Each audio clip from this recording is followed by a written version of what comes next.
अस्सलाम वालेकुम to all of you. I hope you all will be fine. मैं हूं सरफराज और आप मुझे सुन रहे हैं English lab with Sarfaraz Ahmed YouTube channel पर।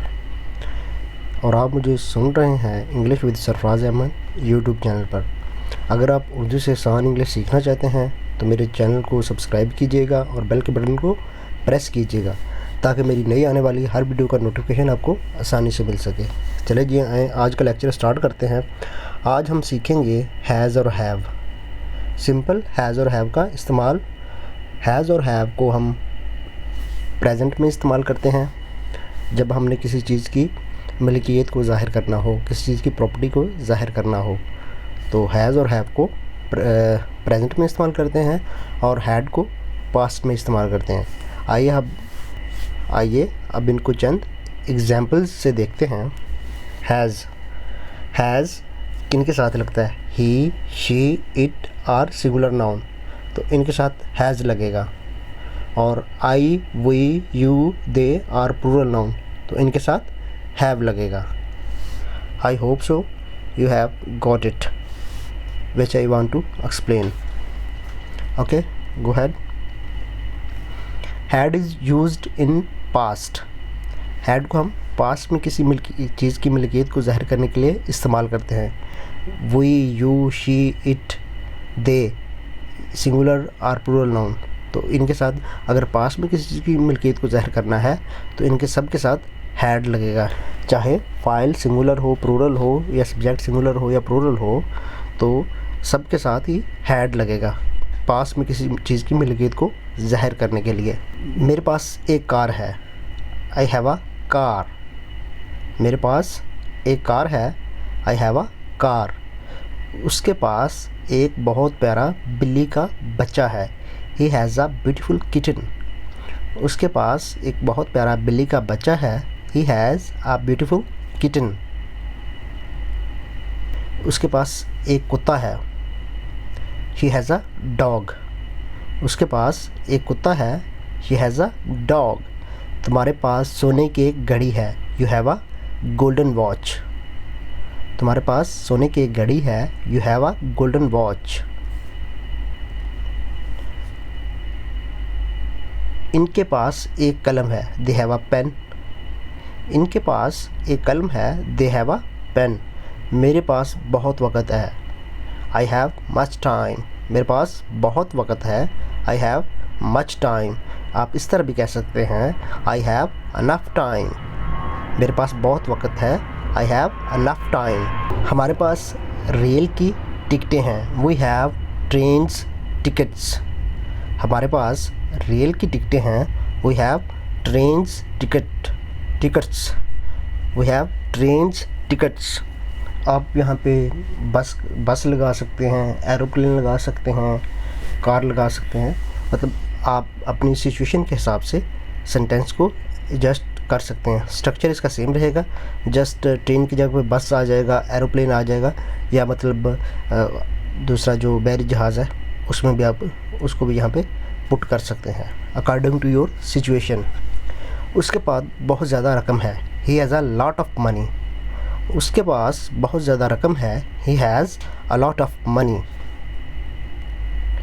हमारे पास इसका हल है। We have its solution. हमारे पास इसका हल है। We have its solution. उनके पास एक फैक्ट्री है। They have a factory. हमारे पास एक बड़ा घर है। We have a big mansion. हमारे पास एक बड़ा घर है। We have a big mention. Big यहाँ पे मिसिंग है, आप उसको एडजस्ट कर लीजिएगा क्योंकि नीचे वाले सेंटेंस में भी बिग ऑलरेडी है। उनके पास एक बहुत बड़ा बाग है। They have a big garden. उनके पास एक बहुत बड़ा बाग है। They have a big garden. मेरे पास ज़रख़ेज़ ज़मीन है। I have a fertile land. तो अगर बैरन हो, बंजर ज़मीन हो, तो आप बैरन लिख सकते हैं, बैरन। आई हैव अ बैरन लैंड। मेरे पास ज़रख़ेज़ ज़मीन है। I have a fertile land. उसके पास बहुत ज़्यादा मवेशी हैं। He has many cattle. आपने मवेशी ज़्यादा हैं तो आपने ये नहीं कर देना कि कैटल्स है। कैटल की जमा भी कैटल ही है, ठीक है, कैटल्स नहीं है। उसके पास बहुत ज़्यादा मवेशी हैं। He has many cattle. उसके पास एक किताब थी। अब हम मलकियत को शो कर रहे हैं पास में। अगर आपके पास में कोई चीज़ थी तो उसको हम हैड से ज़ाहिर करते हैं। जैसे हमने प्रेजेंट में देखा, हैज़ के साथ जो है हैज़ उन सेंटेंसेस या उन सब्जेक्ट के साथ लगता था जो सिंगुलर थे, और हैव उन सेंटेंस के साथ लगता है जो जिनका सब्जेक्ट प्लूरल था या वो प्लूरल नाउन थे। पास में किसी चीज़ की मलकियत को ज़ाहिर करने के लिए हम जस्ट हैड लगाएंगे, ठीक है, सब्जेक्ट के बाद, चाहे सब्जेक्ट सिंगुलर है या प्लूरल है। उसके पास एक किताब थी। He had a book.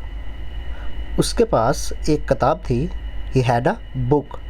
उसके पास एक लैपटॉप था। She had a laptop. उसके पास एक लैपटॉप था। She had a laptop.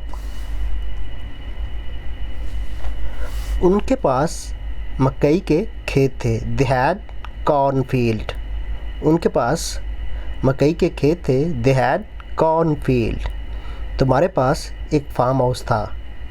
तुम्हारे पास एक फार्म हाउस था। You had a farm house. मेरे पास पिछली रात बहुत ज़्यादा मशरूबात थे। I had lot of drinks last night. मेरे पास पिछली रात बहुत ज़्यादा मशरूबात थे। I had lot of drinks last night. तुम्हारे पास कल नई ऐनकें थीं। You had new glasses yesterday. तुम्हारे पास कल नई ऐनकें थीं। You had new glasses yesterday. हमारे पास कल रकम थी या पैसे थे। We had money yesterday. उसके पास अच्छे जूते थे। She had a nice shoes. उसके पास अच्छे जूते थे। She had nice shoes.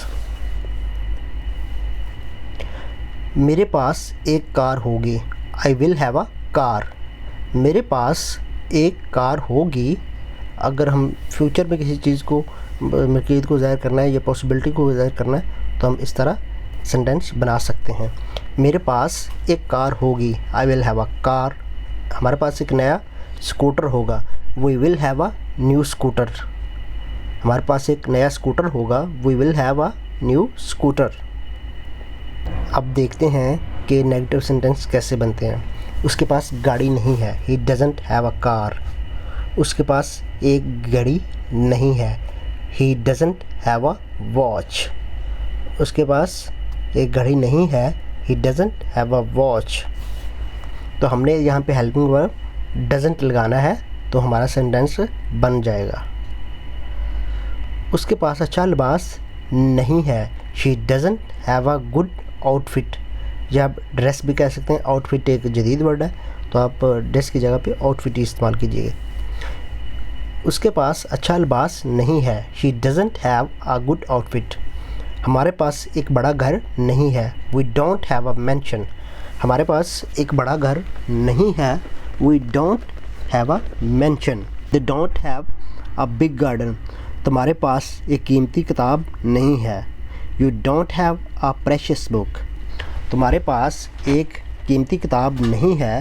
You don't have a precious book.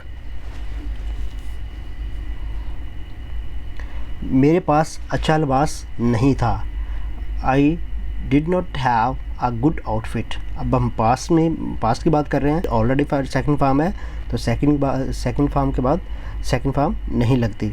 They did not have property. उनके पास जायदाद नहीं थी। They did not have property. उनके पास कार नहीं होगी। They will not have car. उनके पास कार नहीं होगी। They will not have car. हमारे पास मोटरसाइकिल नहीं होगी। We will not have a motorcycle. हमारे पास मोटरसाइकिल नहीं होगी। We will not have a motorcycle. क्या मेरे पास एक कार है? Do I have a car. अब आप क्वेश्चन कर रहे हैं अपनी मिल्कियत के बारे में। क्या मेरे पास एक कार है? Do I have a car. क्या उसके पास एक कलम है? Does she have a pen. तो आपने डू या डज को सेंटेंस के शुरू में लगा देना है तो आपका जो सेंटेंस है इंटरोगेटिव बन जाएगा। Okay, I hope you got it. क्या उनके पास एक बड़ा घर है? Do they have a mention. Mention कहते हैं बड़े घर को, जो बड़ा मतलब आलीशान घर हो तो उसको मैंशन कहते हैं। क्या उसके पास फुटबॉल है? Does he have football? क्या उसके पास फुटबॉल है? Does he have football? उनके पास बड़ा घर कहाँ है? अब ये इन सेंटेंसेस को कहते हैं डबल इंटरोगेटिव, जो वेयर, व्हेन, हु, हाउ इनसे शुरू होते हैं उनको कहते हैं डबल इंटरोगेटिव। और ये जो जितने भी वर्ड होते हैं इनको सेंटेंस के शुरू में लगाते हैं और उसके बाद जैसे फ़िक्रा जो है या जुमला सवालिया बनता है, स्ट्रक्चर उसका सेम रहता है। जस्ट जो वर्ड है वेयर, व्हेन, हाउ, वाई, इनको जस्ट हमने सेंटेंस के शुरू में लगाना होता है। इसके पास फुटबॉल क्यों है? Why does he have football? उसके पास फुटबॉल क्यों है? Why does he have football? उसके पास फुटबॉल क्यों है? Why does he have football? क्या उसके बहन भाई थे? Did he have siblings? क्या उसके बहन भाई थे? Did he have siblings? क्या उनके पास ट्रक था? बहन भाई जो होते हैं उनको हम कहते हैं सिबलिंग। क्या उनके पास ट्रक था? Did they have truck? उसके पास बस्ता क्यों नहीं था? Why did he not have satchel? Satchel कहते हैं जो स्कूल बैग होता है पीछे बांधने वाला। उसके पास बस्ता क्यों नहीं था? Why did he not have satchel? इनके पास ट्रक क्यों नहीं था? Why did they not have a truck? उनके पास ट्रक क्यों नहीं था? Why did they not have truck? Okay, I hope so you got it and you will understand better. If you have any problem regarding this lecture, you can ask me below in the comment.